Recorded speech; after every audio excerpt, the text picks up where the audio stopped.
Now this is an updated build for the best Chain Lightning Sorcerer build in Season 5. With this build I greatly increase my damage and can easily solo tier 8 Infernal Hoards quickly and destroy Uber Lilith in seconds. I switched out a legendary aspect to greatly increase my mana regeneration if you're using the Uber unique helmet, the Endarial Visage. I also found gear with better stats that allowed me to switch some skill points around to greatly increase my damage. This build does focus on more damage for speed farming, destroying tormented bosses in seconds, and quickly farming tier 8 Infernal Horde solo. Now I'm going to quickly go over my skills, enchantments, skill tree, and Paragon Board, but I'll have the full build layout in a D4 build planner in the description below. Now I'm just going to go over the changes I made from my previous build, but if you want the full detailed explanation of everything else, you can check out my previous video on the best Chain Lightning Sorcerer build in the description below. So let's check this out.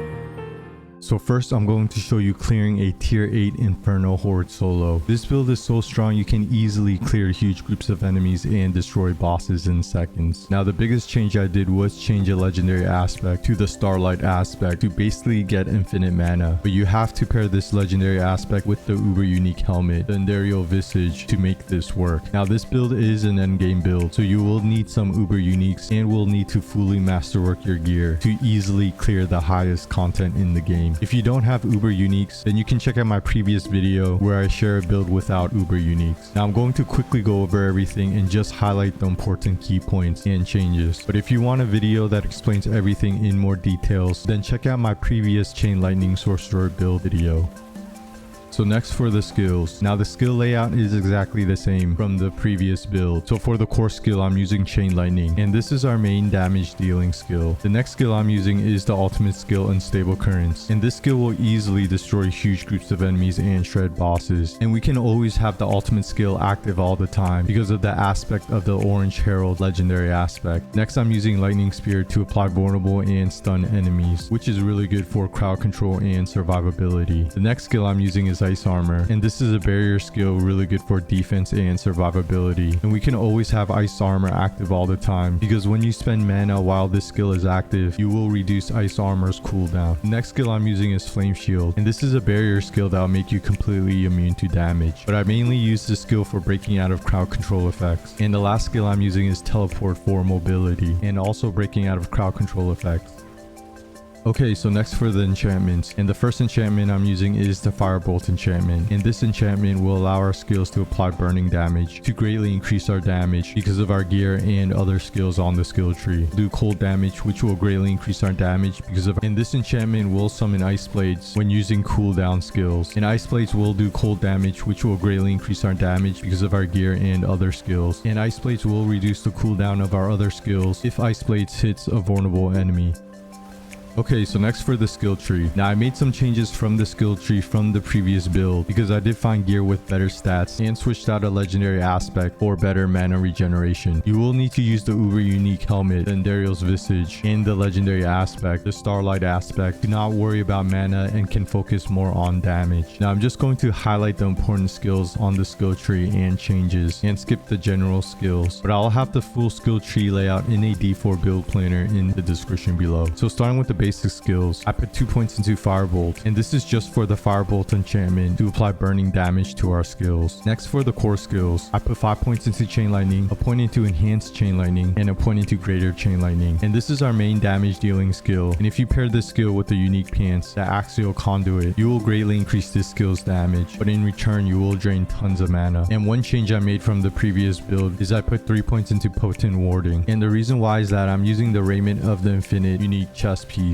instead of Teriel's Might Uber unique chest piece. So putting points into Potent Warding will cap out all our elemental resistance when we cast the skill. Next for the defensive skills, I put 1 point into Flame Shield, and this is a barrier skill that will make you completely immune to damage, but I mainly use this skill to break out of crowd control effects. Then I put 1 point into Teleport, a point into Enhanced Teleport, and a point into Shimmering Teleport, and this is the best movement skill in the game that can also break out of crowd control effects. And then I put 1 point into Ice Armor, a point into Enhanced Ice ice armor and a point into shimmering ice armor. And this skill is a strong barrier skill that's really good for defense and survivability. And we can always have ice armor active all the time, because the more mana you spend while this skill is active, you will reduce ice armor's cooldown. Then I put 3 points into glass cannon, and this skill will greatly increase your damage, but in return you'll take more damage. Next, for the conjuration skills, I put a point into ice blades, a point into enhanced ice blades, and a point into summoned ice blades. And this skill is used for the ice blades enchantment, and with the ice blades enchantment we can get cold damage and reduce the cooldown of our skills if ice blades hits a vulnerable enemy. Next, I put 1 point into lightning spear, a point into enhanced lightning spear, and a point into invoke lightning spear. And this skill will apply vulnerable and stun surrounding enemies, which is really good for survivability and quickly staggering bosses. And next, I put 3 points into conjuration mastery, and this skill will greatly increase our damage and mana regeneration for each active conjuration. And this build can easily summon tons of conjurations. Now, I did remove 3 points out of precision magic from the previous build. That increases my lucky hit chance, because I did find better Fist of Fate unique gloves that greatly increased my lucky hit chance, so I didn't need to get more lucky hit chance from the skill tree. Next, for the mastery skills, I put 1 point into inner flames and 3 points into devouring blaze, and this skill will greatly increase my critical strike damage against burning enemies. Next, for the ultimate skills, I put 1 point into unstable currents and a point into prime unstable currents, and this skill will easily destroy huge groups of enemies and shred bosses. And this skill will also increase your attack speed. And because of the legendary aspect, the aspect of the orange herald, I can have unstable currents active all the time. And then I put 1 point into coursing currents and 3 points into electrocution, and this skill will greatly increase my survivability. And then I put 1 point into convulsion, and this skill will give your shock skills a chance to stun enemies, which is really good for crowd control and to easily stagger bosses. And another big change I made to the skill tree is I put 1 point into permafrost and 3 points into hoarfrost, and this skill is only used against bosses. Now, even though we're not chilling or freezing enemies, when the bosses are staggered, they are considered to have all the crowd control effects, so this skill will greatly increase our damage against bosses. And with this build you can easily stagger bosses in seconds. Now, I did take out 3 points out of fiery surge from the previous build, because we don't need the extra mana regeneration, because I'm using the starlight legendary aspect and the uber unique helmet, the Enderial Visage, that will greatly increase our mana regeneration. And last but not least, for the key passive, I put 1 point into virus mastery, and this skill will greatly increase our survivability and has a chance to do some good damage against the enemies. And really quickly, if you checked out my resistance, it's not capped out, but after casting a skill you can easily cap out all your resistance because of the skill potent warding, as you can see. Okay, now I just quickly went over the skill tree and the important changes I made from the previous build, but I'll have the full skill tree layout in a D4 build planner in the description below.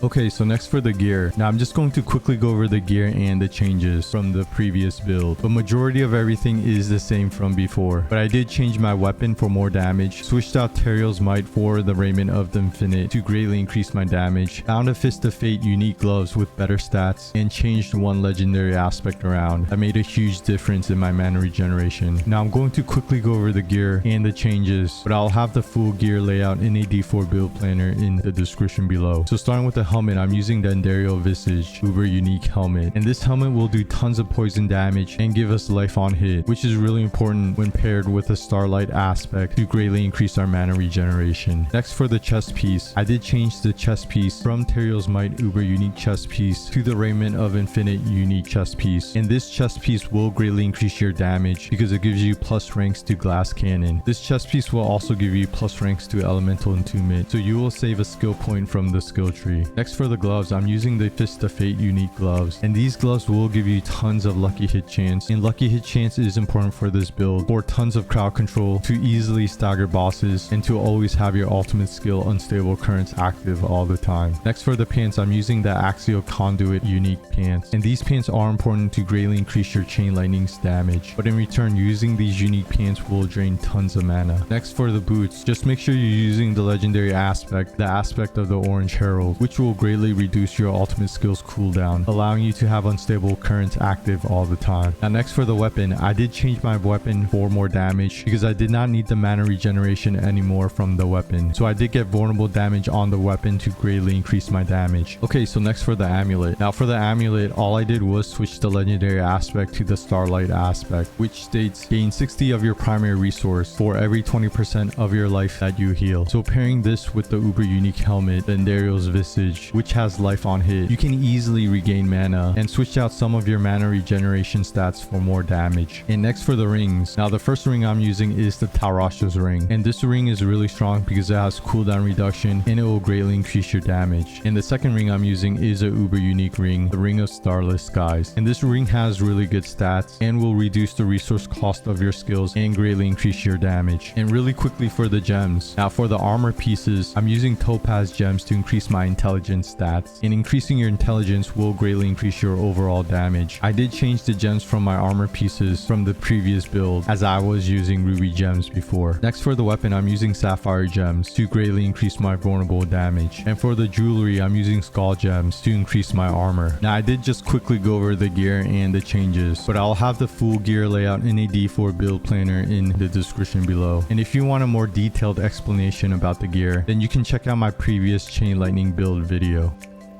Okay, so next for the Paragon board. Now I didn't change the Paragon board at all from the previous build, so everything is exactly the same. I'm just going to do a quick rundown of the Paragon board, but if you want a more detailed explanation of the Paragon board, then you can check out my previous chain lightning sorcerer build video, and I'll have the full Paragon board layout in the D4 build planner in the description below. So starting with the starter board, I'm using the elementalist glyph. Next Paragon board I'm using is static surge, and the glyph I'm using is destruction. I also took the legendary node static surge. Then heading right this way, and the next Paragon board I took is frigid fate, and the glyph I'm using is control. I also took the legendary node frigid fate. Then heading right this way, and the next Paragon board I'm using is enchantment master, and the glyph I'm using is unleash. Then heading up this way, and the next Paragon board I'm using is burning instinct, and the glyph I'm using is tactician. Then heading left this way, and the next Paragon board I'm using is searing heat, and the glyph I'm using is exploit. Then heading up this way, and the next Paragon board I'm using is ceaseless conduit, and the glyph I'm using is territorial. Then heading right this way, and the last Paragon board I'm using is elemental summoner, and the glyph I'm using is reinforced. Okay, so I did just quickly go over the Paragon board, but the full Paragon board layout will be in a D4 build planner in the description below.